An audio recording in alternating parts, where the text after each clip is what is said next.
All right, and now it's all yours, Mike. Okay, great. Yeah, Um, I'll Oh, just give oh, a sorry. brief Yeah. Oh, introduction. sorry, Leah. Yeah, it's all yours, Leah. Good morning to everyone. Nice to see you all. Thank you for signing up for this workshop, and I hope you have the best learning experience.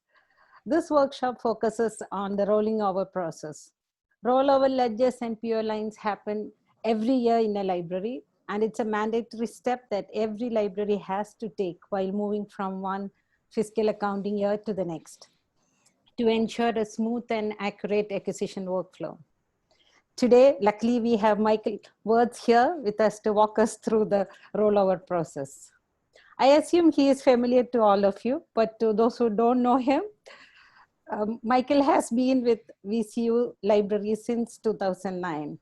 He is a head of research and technology at VCU Arts Qatar. VCU was one among the first few universities that moved to Alma in 2012. Since then, Mike has been exploring self-teaching and working in collaboration with the home campus to configure and to set up Alma workflows. To keep it simple, Michael knows Alma in and out.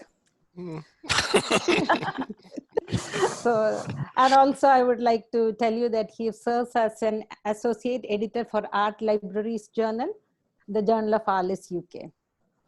So on behalf of LUQ members, I thank you, Mike, for sharing your knowledge. And I think I'll hand over the mic to Mike to proceed. okay, great. Well, thank you so much. Happy to be here and happy to share. I don't think this is going to take the full hour. It's not a simple process, but it's not all that involved. So I think we'll just go through it, and then if there's questions about it or related questions, I'd be happy to try to answer those. I am going to say that I have been having some problems with my Zoom the last few days, where it just locks up, and usually it comes back. So if I stop talking, hopefully I'll be right back. If not, I might have to log off and log back on again. But hopefully, if I disappear, yeah, I'll be back. Yeah, we'll keep the room going. Okay. All right. Well, okay, yes. So let's talk about rollover. So first of all, like Leah said, like what is rollover and why is it important? I mean, essentially what it does is it resets all your accounting systems in Alma for a new fiscal year or a new budget period. The idea, at least what we try to do at VCUQ, and I think most other libraries, we try to close out as much as we can before the end of the fiscal year. But inevitably, you're going to have things that don't get closed out. So we want to make all of the, so what we try to do is we restrict ordering, what is it usually, like 2-3 months, 2 months before the end of the fiscal year, so that we can get all of the stuff delivered and paid for and on that fiscal year's books.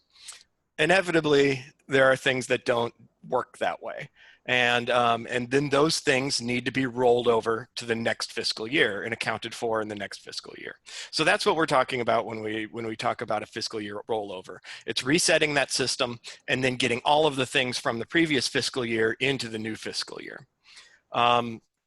Ours coincides with the QF calendar year. That was a switch we made a year ago now, over a year ago now, a year and a half ago. I don't know what the other institutions are doing as far as how they manage that, if they stay with the fiscal year of your home institution or if you follow the QF's fiscal year. We were able to switch ours over because we were following our home institution's fiscal year, and since QF was on the same basis, but we've switched over now to a calendar fiscal year. So our fiscal year actually ends on December 31st, and a new one starts on January 1st. Let's see. And okay, so and I have a really great demonstration of why this is important. It's really important to keep up this fiscal year organization in Alma. Alma, as you probably are aware, is really built around the acquisition system. You know, everything seems to hang off the acquisition system in Alma. It wasn't so much that way in Aleph. III doesn't seem to really do that, but Alma really relies on this this acquisition system. So if you don't have the fiscal years kept up, in the system, weird things will start to happen. And I've got a good example of that. And why I can't do a live demo in our Alma sandbox is because the fiscal years haven't been kept up in our sandbox. So I'll show you that in a second. So, okay. But before we look at the fiscal years, I think it's important to go and take a look at a little bit just at funds and ledgers, because the funds and ledgers are part of the system that you'll have to roll over.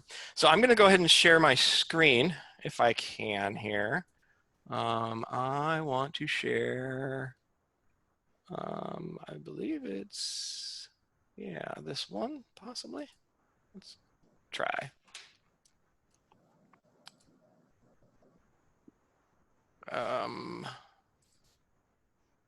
Okay, is it sharing my yeah. Alma screen? Looks Yeah. good. Okay, Alma Sandbox. All right. So I'm not sure how familiar everybody is with the funds and ledger systems in Alma, but I'll just go ahead and do a quick little run through just in case people aren't familiar with it. The idea of funds and ledgers is how you organize your accounting system within Alma. So if you go to the funds and ledger, I should probably actually show you how I got there instead of just following my recent links. Okay, so acquisitions, funds and ledgers. Of course, you have to have permissions to see this, depending on your permission levels. And again, this is just the sandbox. I'm just showing you this because I know we're recording this and I don't know if Amy would be really appreciative of all of our actual financials being posted someplace. So the financials we'll look at on the sandbox. Some of the other things we'll look at in our production system. But for right now, there are two kind of main, I guess, accounting systems. A ledger, which is kind of like an old school accounting ledger, and then funds. And funds are units that you use to track spending within a ledger. So here in this sample data that Ex Libris puts out in the sandboxes, you can see we've got 4 ledgers. And in those 4 ledgers, we have 18 allocated funds. In our system, we only have 1 ledger because we don't really need more than that. We just have 1 ledger for the library, and all the funds are within that library. If you were in a large library, a large institution, you might have a bunch of ledgers. You might, especially if you have branch libraries or individual units within each library, you might have a ledger for each of those. So here, the sample ones they've kind of got are the ones that somebody has created over the years in the sandbox. Accounting and finance, computer science, endowments, and the library ledger. And you can see within each of these, you have the allocated balance. So in a ledger, you don't really allocate a balance to a ledger. You allocate a balance to the funds within the ledger. Maybe we should look at funds before we talk about the allocated balances and stuff like that. We'll look at the library ledger because that's the one that's probably most like a standard library ledger. So if we look at it, you can see we've got a pretty well-funded library here with $2,500,050. $500,000 is the total allocated balance for this ledger. Within this ledger, there's funds. So here, we have humanities, sciences, social sciences, electronic resources, science, social science. Oh, there's E&M, so I guess that's electronic and monograph? I don't know. Anyway, I'm not sure what this, again, this is sample data. I'm not familiar with what it was. Miscellaneous other charges, then also you can have funds for tracking shipping and handling, which we have, or similar funds. Also for processing fees, we have a special fund to track just that in our system. And okay, so within each of these, what you can do, let's look at our sciences fund here. Well, that's not a very good one to look at. Nothing's been spent in it. Let's see if we can find one that spent no, Come on. Oh, right. Gotcha. Okay, let's see if we've got one that we've spent some money in. Somebody spent some money in. Oh, here, how about this? Summary. Well, that's a summary fund. Okay, that won't be any good. So cereals, let's take a look at the cereals fund. Okay, they've got 75,000 allocated to this fund. So when somebody set up this fund, they said, I want to be able to spend up to 75,000 or 750,000, again, a well-funded library, with on this one particular aspect of the library's collection. And what we can look at is we've encumbered $2,133.50. That means we've made $2,133.50 in orders, and so far none of those orders have come in. They haven't been invoiced. After those orders come in and are invoiced, then that encumbered balance would move over to the expended balance. So this is kind of what you're expecting to pay out, what you've kind of agreed to pay out by ordering.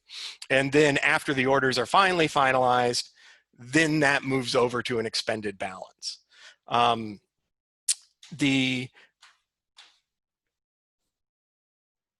add a fund, let's say, within,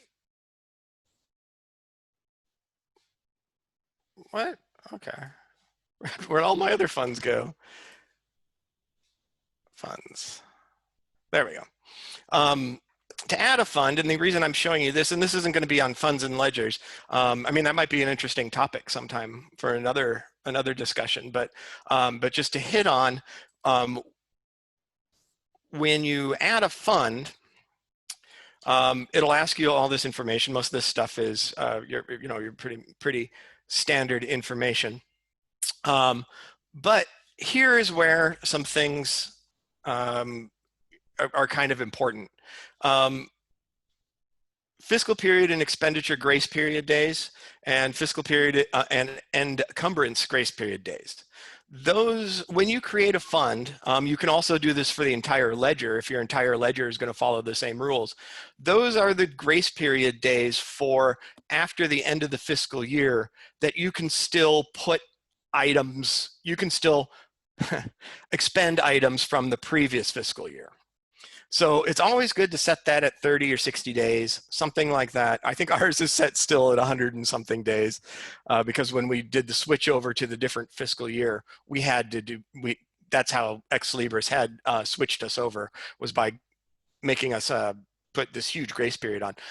But what that does is that allows you to go past the fiscal year period and still put things onto the previous fiscal year by a certain number of days. And that's important on the rollover because a lot of times you're not going to be able to do it exactly on July 1st, or some things you might want to have some things come in for a couple days afterwards. Oh, I might have locked up here. Oh, okay, is everybody back? Can you still hear me? Oh yeah, yeah. Oh. You didn't lock up, actually. Oh, I didn't lock up. Oh, okay, your pictures just all froze. But okay, good. You locked up. But anyway, this is important for the fiscal year rollover because that gives you the time to move things back to the previous fiscal year after after the date has passed. And you can see here the fiscal period. That's when the sandbox, they stopped maintaining the fiscal years in the sandbox, and that's why I can't do a demo to roll it over, because it won't go back that far to recall the previous fiscal year to make a new fiscal year. It only goes back 2 years. So if you get beyond that 2-year period, it just is blank. If I try to do the rollover, I'll show you here. In fact, the one I tried to do yesterday is still running. So I think I might have broken the sandbox. I'm not sure. So maybe Richmond might have words with me later about me messing up their sandbox, but that's what a sandbox is there for, right? But if I add a job, well, I'll talk about this this in a little bit. If I look at the from year, it doesn't give me any option for a year. So I can't roll over from a year. And apparently if you don't put in a from year, it just runs for indefinitely, I guess. So anyway, okay. Balances within funds. Okay, what did I want to talk? Okay. Oh, right. Okay, so that's why. Okay, so now we've talked a little bit about the funds, and now I'll show you how this is actually our production Alma environment now. So now I'll go over and actually talk a little bit about the rollover process itself. The first step in the process is to set up some new funds for the next fiscal year. You can have multiple. You can have funds and ledgers for multiple. Oops, let's go back to the funds and ledgers here. Oops.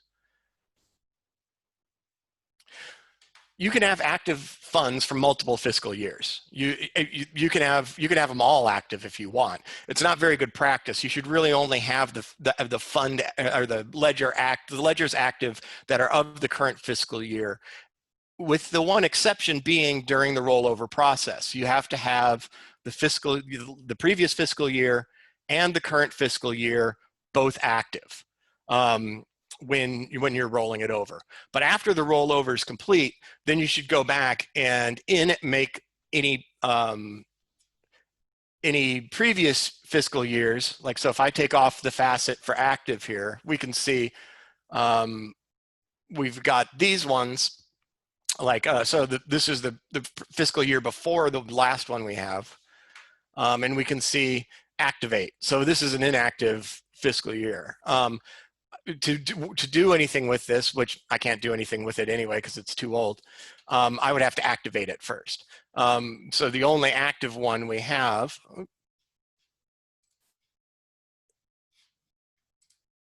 the only active fiscal period we have is from 15-16. So if I was going to roll this over, I would keep this one active. I would make a new one based on the process I'm about to show you, and then I would make the new one active as well. So anyway, it's a little bit confusing, but that's the only time you should really, for best practices, so you don't accidentally invoice something on a fiscal year that you didn't want. It's best to have only the fiscal year active that you're working with. So back into the production environment here. Let's so to roll over, the first step would be to roll over your ledgers and also the funds. To do that, you'll just come to something that looks like this. You can see I've done it 1, 2, 3, 4, 5, 6, 7 times. Leah's done it once. I've done it 7 times. You'd come over here. You can just add a job. And then you would fill out this form and just add the job to the list. So I'll just talk a little bit about what each of these things mean, because it's not entirely clear. I mean, they're all discussed in the Alma help, but like all Alma help, it takes a little bit of interpretation to kind of really understand what they're talking about. So create allocation from. So when you roll over your ledger, it's going to create all of the funds exactly the same as in your previous fiscal year. But what the allocation is, so that amount of money that fund starts out with is set by what you choose here.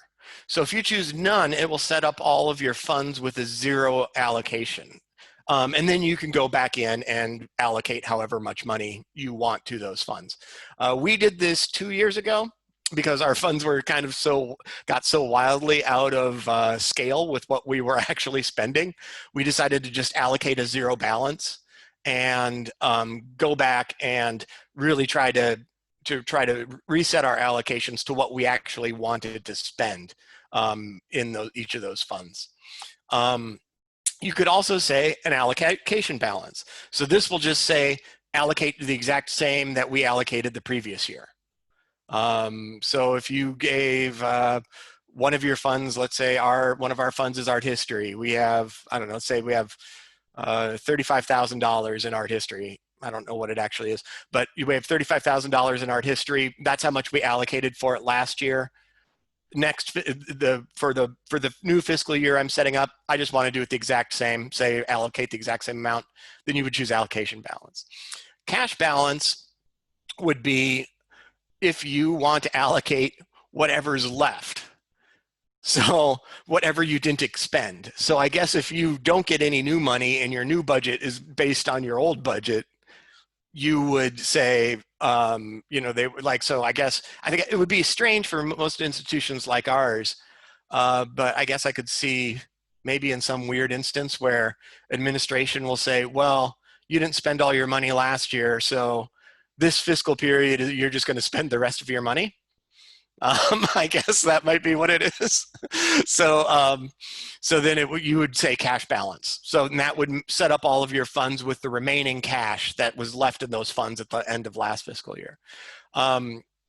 So this would set up both a cash balance and your allocation balance. So it would allocate but it would only give you the available cash balance.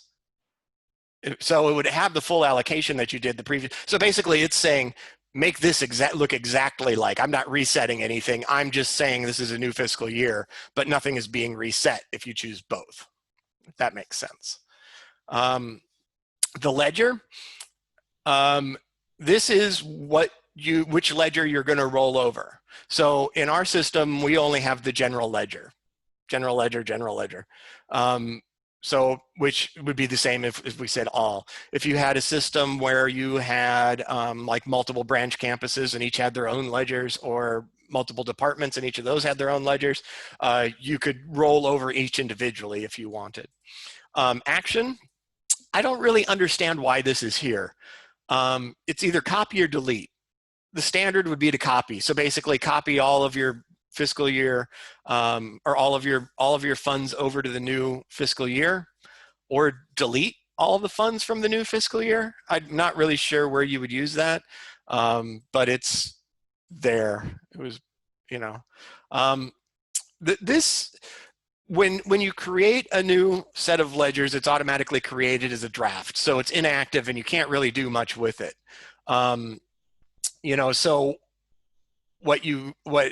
if you wanted to create it, it's not a big deal to go to it and change it from a draft to active after you create it. But you can also just do it here. If you know it's going to work and you don't have to worry about it, you could just, how it's going to look, you could just set it active there. If you look at, let's go back, copy notes, copy attachments. If you look at our ledgers, when you're counting them over, they all have notes and attachments. I don't think these don't have any notes and attachments with them. But if you did have notes and attachments, that's what this is referring to. You want to copy all of those over to the new fiscal year as well. So then after you do all that, you fill that out, all you do is hit add and close. I'm not going to run it actually, because I don't know what it'll do if I try to do it in the middle of a fiscal year. So, and then you'll, see, I'm sure you all know what looking at jobs looks like, and then you would go and you'd have your new ledger set up in your system. If it wasn't active, if you didn't say to activate it when you created it, then you would have to activate it. And this is the period where you would have both your current fiscal year and your previous fiscal year active. And then as soon as everything is rolled over successfully into your new fiscal year, into your new funds and ledgers, then you would go and make your previous one inactive as long as everything's rolled over successfully. So then the next step that you'd want to do after rolling over the ledgers and the funds is to roll over your PO lines. And again, we have a lot more of these because there's kind of an important aspect of rolling over the PO lines that's not quite as straightforward as rolling over the funds and the ledgers. So Leah and I, as you see, have done a lot more rolling over of funds or of the PO lines than we have of rolling over the ledgers. But to do it, it's just the same. You just add a job, just as you would add any other job. And you fill out this form. So this, and this, it took me a long time to figure out the difference between the encumbrance and the expenditure. And after I finally figured it out, because the wording in the Ex Libris help is not exactly clear, or wasn't. I think they added a few words one day that made it go, oh, okay. This only really applies to serials or to continuous orders. I always trying to figure out, like, how do you make an encumbrance or an encumbrance calculation from a one-time order that should be straightforward.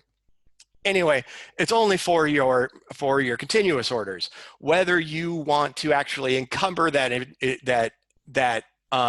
continuous order, so like a serial for your expenses for your serials, when you roll that over into the next fiscal year, do you want to count that as encumbered if it was encumbered in your previous fiscal year, or do you want to just count that as expended? And if it wasn't counted as expended in your previous fiscal year, it's not going to count as expended in your current fiscal year. I think I choose expenditure every year, and it doesn't make that much difference. Also, what was confusing with me was the FPC factor. I think that was an option also as well in the ledgers. And what that is the fiscal period change factor. But I was trying to figure out why you would want, what you can do here is add a percentage here, and it'll up your encumbrances by that percentage for the next fiscal year, right? But I was thinking, like, well, why would somebody want to roll over any one-time orders and add a percentage to them? It didn't make much sense to me until I found out that this had to do primarily with continuous orders like serials. Then that makes more sense because, and this only applies to continuous orders like serials because, yeah, you know, EBSCO might say, oh, we've decided to raise your subscription fees by 10%.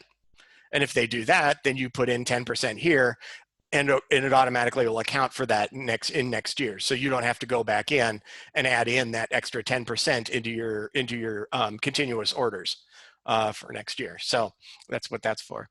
From here, you can choose. See, I have the option of creating a new fiscal year from the last two fiscal periods.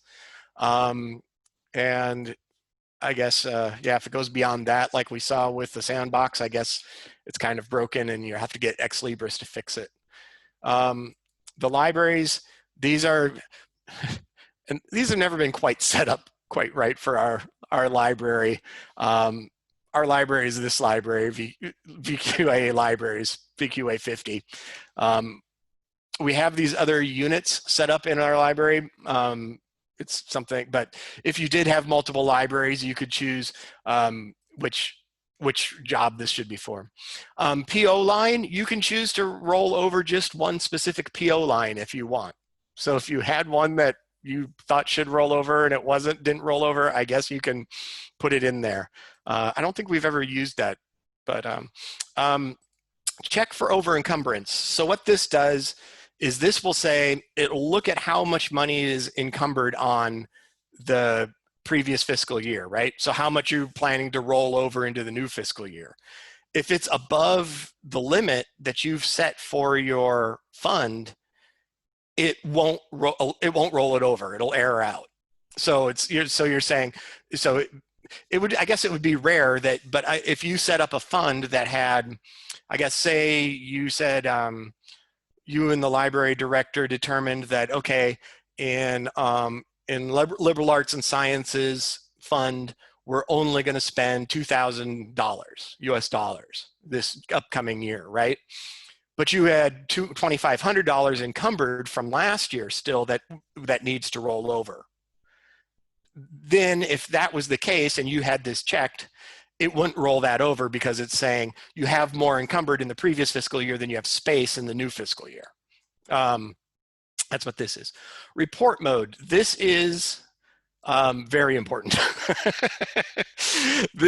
We run, the reason why you see us running so many of these, Leah and I, when we do our fiscal years, because we run a lot in report mode, because there's a lot of things that get hidden and kind of fall through the cracks throughout the fiscal year that should roll over but haven't. So things that for whatever reason got stuck in review or manual handling, where where they needed some attention from Leah or Rashni or Bina, and they didn't, for whatever reason, it didn't get, those things tend to kind of slide under the radar a lot of times unless you're checking up every single day, so things do get through, and things that should get rolled over don't get rolled over, and things that would legitimately need to be, things that legitimately should be expended in the previous fiscal year would get rolled over and encumbered into the new fiscal year. So it's important to run these things. What this does is it just runs a report of everything that the system is planning on rolling over into the new fiscal year. And then you can check it and see, it's running a report of that without actually doing that. So then you can go back and check each of those things to make sure those are things that should legitimately be rolling over into the new fiscal year. And if they're not, you can fix them before you actually run your real rollover, and get those things being expended out of the wrong fiscal year. These can be checked for if you wanted to look at only your continuous orders to see which continuous orders are going to roll over. All of our continuous orders roll over from year to year, so we don't ever do that. Standing orders, same thing with that. But one-time orders only. This is actually handy when you're running things in the report mode, because like I said, all of our continuous orders, all of our serials roll over every year. So that's 200 and some records that roll, Pio lines that roll over every year. And when we're trying to find the one-time orders that shouldn't be rolling over, that are rolling over, it's kind of a pain to sift through the 200 and some continuous Pio lines to find the one-time orders that are a mistake. So, but here, and I'll show you in a second. And again, after you make your selections, you hit add and close. It sets it up as a job. It'll run, and you'll see here, and you can take a look. So here, this is the one that we did last time, the actual rollover. And if I can view it. So, and you can see, yeah, so you can see what I did there. Here we had 20 one-time orders that were actually open orders that would legitimately had to roll over to the next fiscal year. I guess we only had 163 continuous orders. But yeah, so that's what actually rolled over. In report mode, no. So that was the actual one that actually rolled over. If we go back here though, we can see Leah, she ran one in report mode. Here, so we had 22 one-time orders that the system said was going to roll over to the new fiscal year. And so Leah went through and checked, and I guess you probably found two that were should have that were going to, because we actually rolled over 20 when I ran the report next time. So Leah went through all of these Pio lines and found two that weren't actually supposed to roll over, fixed those so that they invoiced on the correct fiscal year. And then we conducted the rollover. And And then we're set to go. And then the last step is just to go to the funds and ledgers and make, after everything successfully rolled over, make your previous fiscal year inactive and keep your current fiscal year inactive, and then you're up and running on your current fiscal year. So I know it's not exactly the most thrilling system, but you know, discussion of things, you know, sometimes these discussions of the ins and outs of acquisitions aren't really the and how Alma handles them aren't the most exciting things to discuss with Alma, but yeah, it's an important thing to do. And I mean, I don't know how everybody's set up. I mean, I know, I'm assuming maybe some of you might be following your home institutions, or yeah, but yeah. So any questions? I'd be happy to discuss.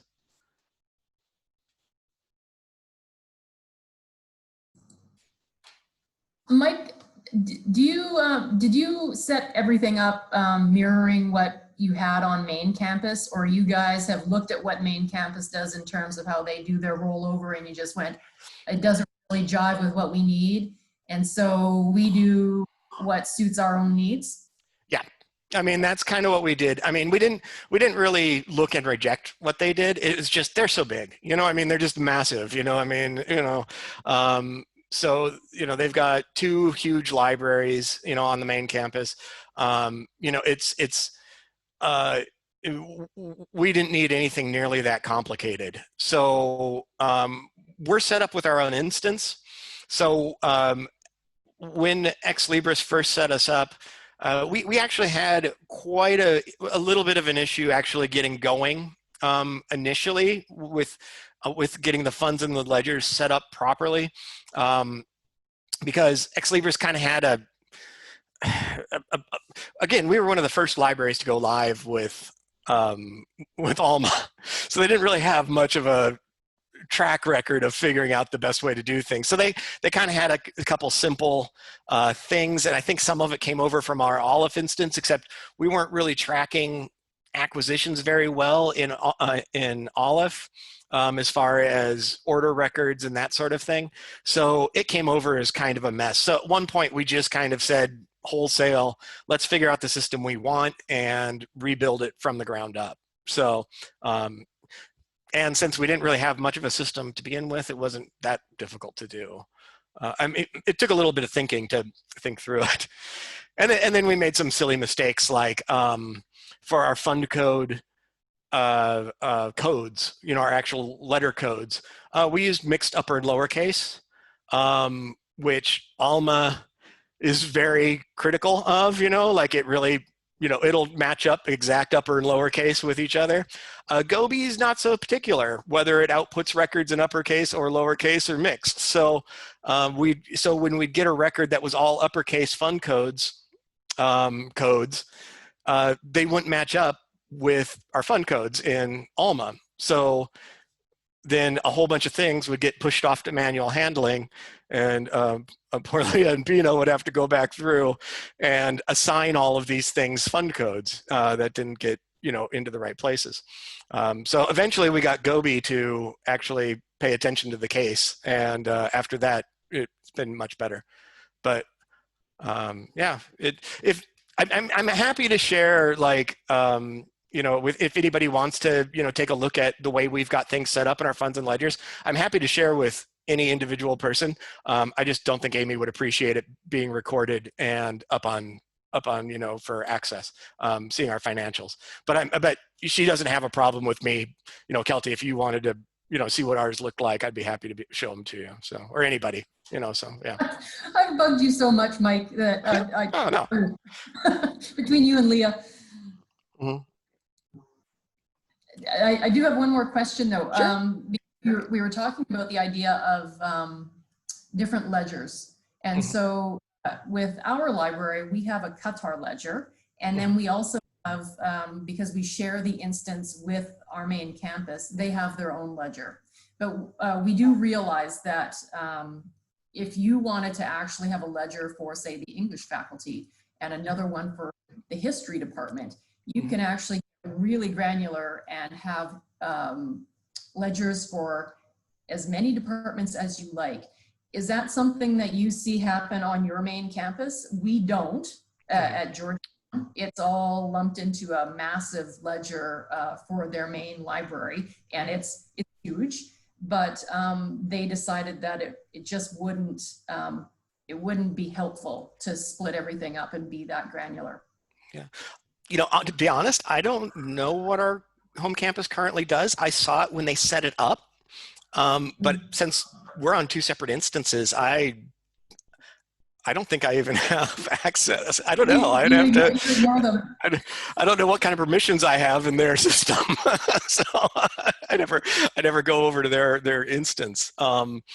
But yeah, I mean, I imagine that you can get really granular, and it's kind of, you set it up the way you need it, and also it's kind of like the ones I've seen have all been kind of kluggy, like klugs. You know, they come. You never. I don't think anybody really ever wholesale goes, unless they have a case to do so like we did.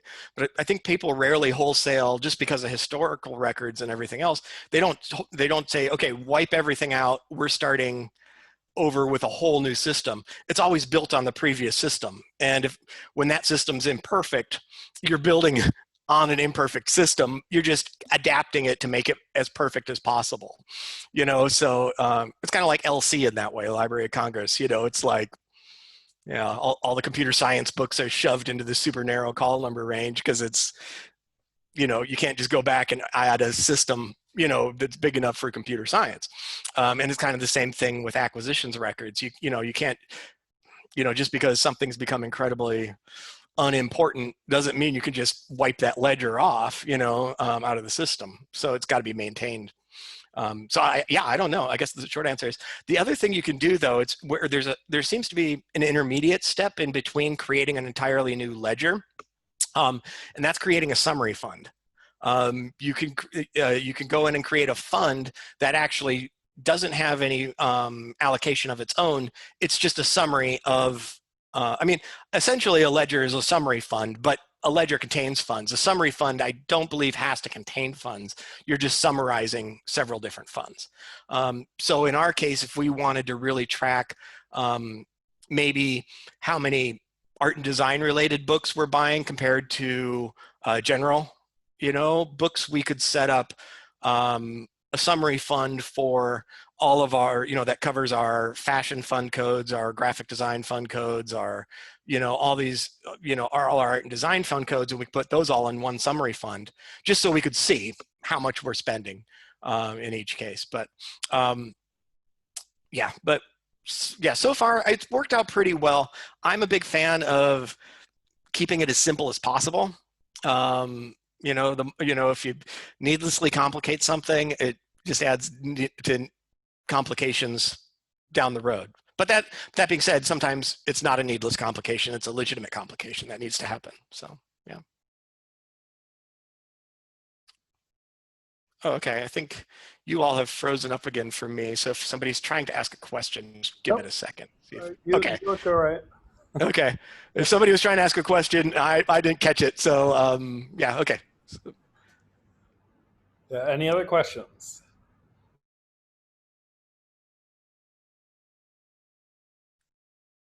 Okay. Great. Okay, well, thank you so much for this opportunity. I mean, and if anybody has any questions later, I mean, feel free to email me, or you know, or we can set up a, you know, if you wanted to see what our funds look like or anything like that, I'd be happy to show you that. Yeah, but yeah, we could just set up a Zoom and discuss it. So yeah. Great.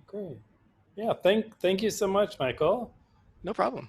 And thank you, Leah. Also, we appreciate coming in and telling us all about this process. Yeah, great. My pleasure. Thank you. Thank you. All right. Well, everyone have a great weekend. And you too. Thanks. And I'll be in touch. Okay, great. Thank you. Thanks, Mike. Thanks, Leah. Bye-bye. Thanks. See you, everyone. Thanks. Bye-bye. Bye.